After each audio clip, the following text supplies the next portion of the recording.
gente se encontra todo dia, a gente aprende com alegria. Aqui a gente faz educação, GWA em ação.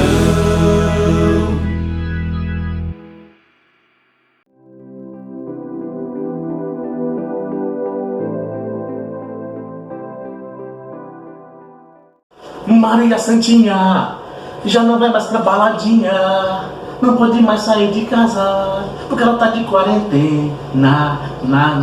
E aí, pessoal, tudo bem com vocês? Professor Cláudio, Filosofia da Escola Profissional Governador Valdemar Alcântara, aqui do Ubajara, e nós estamos aqui juntos de vocês, mais uma aula. Essa aula aqui é para o primeiro ano, Filosofia da História, o Pensamento Científico. Antes de começarmos essa aula, dizer a vocês: continuem ainda no isolamento, não saiam de casa. O momento não é propício para sairmos de casa. Gente, é algo terrível você não ter o direito de sepultar as pessoas que você ama, caso elas morram desse vírus da Covid-19. É terrível. Então, se proteja quem você ama, não saia de casa, fique em casa nesse período aí, porque logo vai passar e tudo vai ficar show de bola, tá bom? Um abraço a todos aí, galera aí da EP, Valdemar Alcântara, pessoal da CRED 5, da SEDUC, todo mundo aí, show de bola. Beijinho do Xadé. Bom, pensamento científico, vamos lá, galera, vamos lá, produção. Pensamento científico é o tema que estamos trabalhando no nosso livro didático, nossa programação. E esse pensamento científico, ele o que é que ele faz? Ele investiga os fenômenos da natureza. Pessoal, o que é natureza? Ela vem do grego physis. Physis quer dizer o quê? Natureza. Aquilo que você está dentro do próprio universo. E o pensamento científico vai investigar, ou seja, vai procurar com certeza, vai procurar com paciência, com calma, com critério, com rigor, investigar os fenômenos da natureza, os fenômenos que ocorrem dentro da natureza. Vai criar conhecimento sobre ela, sobre a natureza, ele vai investigar os fenômenos da natureza. Depois vai o quê? Ele vai criar conhecimento sobre a natureza, é isso? E tem um processo, que é de experimentação. O processo do pensamento científico é um processo de experimentação. O que é primeiro, pessoal? Você observa os fenômenos, você coleta os dados que você observou, você elabora hipóteses, que são um grupo de leis que viram teorias e viram hipóteses, e você formula essas hipóteses e leva para o crivo da experiência, o processo da experimentação. Então, o pensamento científico, ele investiga os fenômenos da natureza, criando conhecimento sobre ela, através do processo de experimentação, e o conhecimento que ele produz aqui, que ele cria, o conhecimento que ele cria é um conhecimento sistemático e metódico. Vamos lá, pessoal. Sistemático e metódico. Vamos lá. Por que sistemático? Porque é organizado. Ele é sistemático porque ele é organizado. Ele é organizado e relaciona as partes que compõem o conhecimento. Ou seja, o conhecimento, ele é sistemático porque ele é organizado. E as partes que compõem esse conhecimento, elas são relacionadas. Então isso é que é um conhecimento sistemático. E por que ele é também metódico? Vamos lá. Metódico. Porque ele é metódico. O pensamento científico é metódico por quê? Porque ele busca um caminho, um procedimento, ele busca um método. Vamos lá, um caminho, um método. Esse método tem que ter ferramentas, vão utilizar ferramentas para alcançar e buscar os resultados. É um metódico porque tem um caminho, um procedimento, ele segue um método, uma metodologia, ele precisa de ferramentas, utilizar ferramentas nesse processo para alcançar os resultados que tanto deseja. Isso é o pensamento científico do viés metódico. Nós temos ele como sistemático, como eu falei ali, organizado, e metódico, buscando resultados através de um caminho, de um método, usando ferramentas. E aí, nós temos, ainda em relação a esse pensamento científico, vamos trabalhar agora aqui a ciência na antiguidade grega. Ou seja, como é que é a ciência? Hoje eu vou trabalhar especificamente com vocês a ciência na antiguidade grega, a ciência entre os primeiros filósofos da natureza, dentro da antiguidade, para mais na frente trabalhar a ciência em outros períodos. Vamos lá. Na antiguidade grega, nós temos aqui duas coisas. Uma é a doxa. Doxa, que quer dizer o quê? Opinião. Doxa quer dizer você ter uma opinião, certo? Mas sem ser um conhecimento metódico, sem ser um conhecimento sistemático. Daí temos também aí a episteme. A episteme é o que, gente? A episteme é um conhecimento racional. A doxa é a opinião. Inclusive dizemos que o Gênesis Deleuze dizia que a desgraça dos homens vem da opinião. E a episteme é o conhecimento racional, ou seja, é uma forma de se conhecer as coisas racionalmente. A ciência da antiguidade grega, ela não dava espaço para o doxa, para a opinião, ela dava espaço para a episteme, conhecimento racional. Tinha que ser sistemática, tinha que ser metódica e tinha que ser racional, certo? Então aqui é a ciência da antiguidade grega, a questão da doxa, a questão da episteme. E aqui a base, gente, lembrando aqui, reforçando a base, uma observação, sendo sistemático e metódico. Na antiguidade, como é que era na antiguidade grega então? Eles buscavam, eles tinham o conceito de doxa e de episteme. A doxa como opinião, a episteme como conhecimento racional. E eles tinham base o quê? Na observação, sendo algo sistemático e metódico. O que vai caracterizar a ciência é ela ser sistemática e ela ser metódica. É uma observação, mas não uma observação, uma mera observação, mas uma observação com etapas, uma observação sistemática, uma observação metódica. Beleza? E aí temos também o que, galera? Vai lá, filho, produção. A ciência egípcia. A ciência egípcia, ela vai ter uma diferenciação da ciência grega. A ciência egípcia, ela é prática. Ela é na prática, na arquitetura, na construção, na engenharia. Ela é uma ciência prática. Ela é uma ciência que cresceu dentro da prática. Já a ciência grega, ela é teórica, ela é uma ciência teórica, ela traz abstrações, conjecturas, traz pensamentos que são trabalhados dentro de uma futura projeção racional. Ela é teórica, tá? A Egípcia sendo prática, a ciência grega sendo o quê? Sendo teórica, tá certo? Nós temos também o quê? Vamos lá, filho, manda brasa.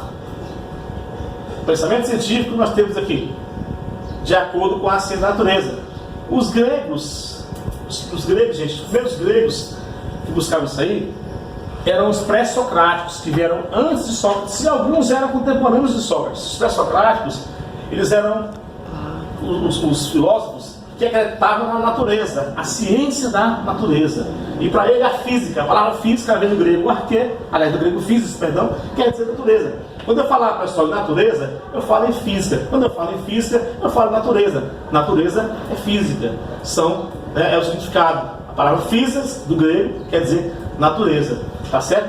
O estudo das leis que regem a natureza da física vai ser o quê? Vai ser o estudo dessas leis que vão reger a natureza. Falar em física aí, um abração ao professor Guilherme, né? Professor de física aí. Beijão, Guilherme, gosto de você. Então, vamos lá, continuando?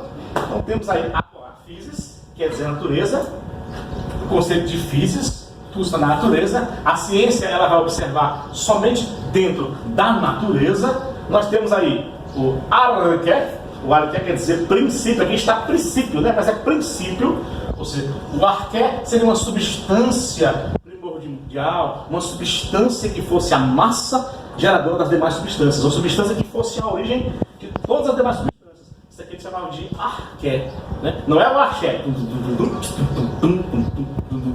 Essa aqui é o arqué, não é axé. Vamos lá, galera. E temos aí o logos. O logos é a razão.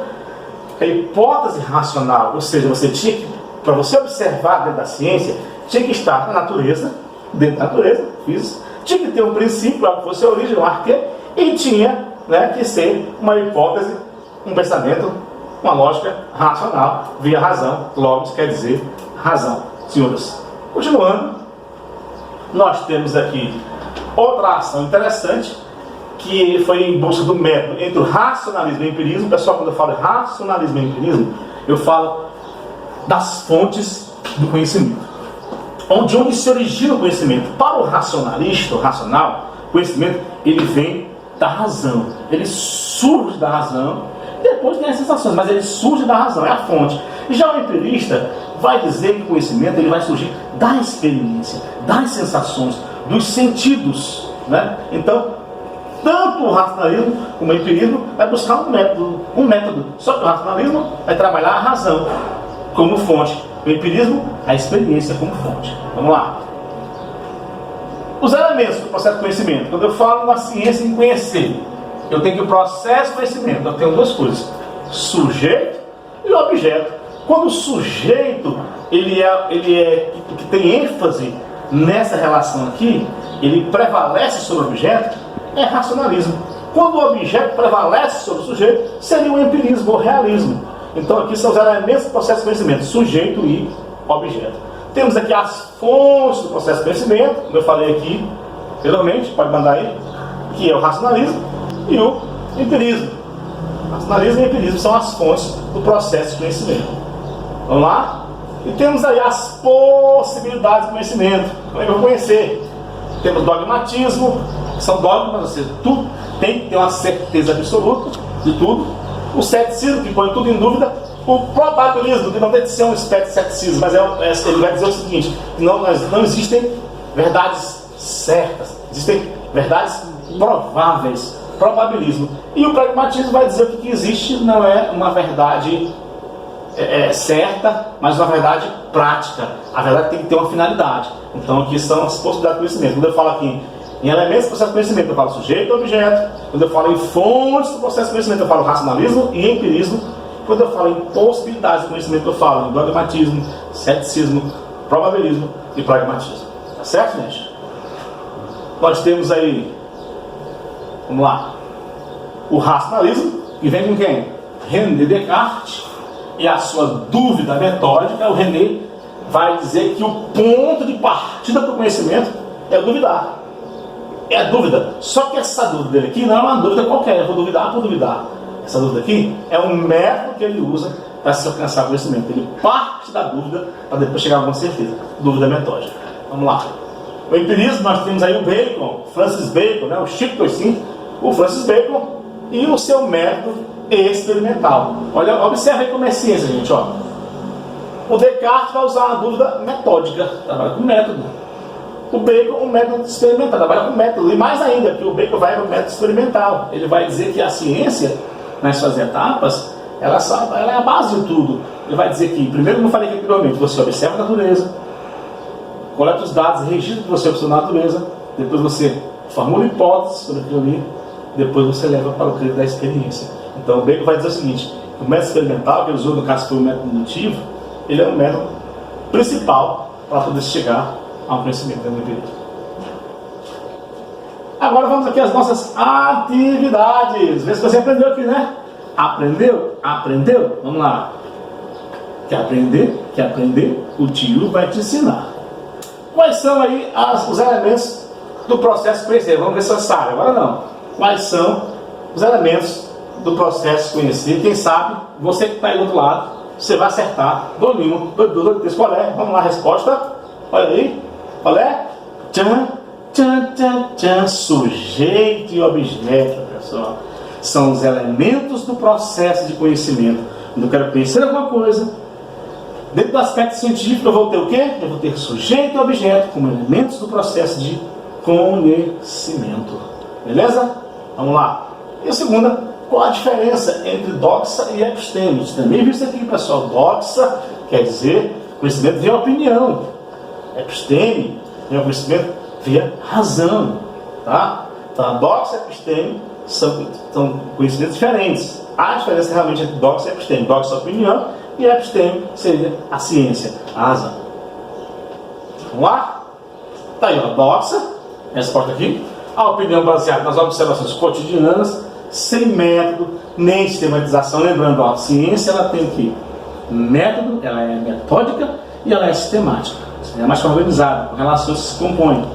E ela é metódica, porque segue um caminho, um procedimento, tá certo? E busca resultados. Só que aqui da doxa, as opiniões, elas não são opiniões sistematizadas. Elas não têm base na sistematização. A já episteme, ela vai indicar o quê? Conhecimento racional, com base na observação, mas construída de maneira sistemática e metódica. Olha aí a razão, episteme. Também é conhecimento racional.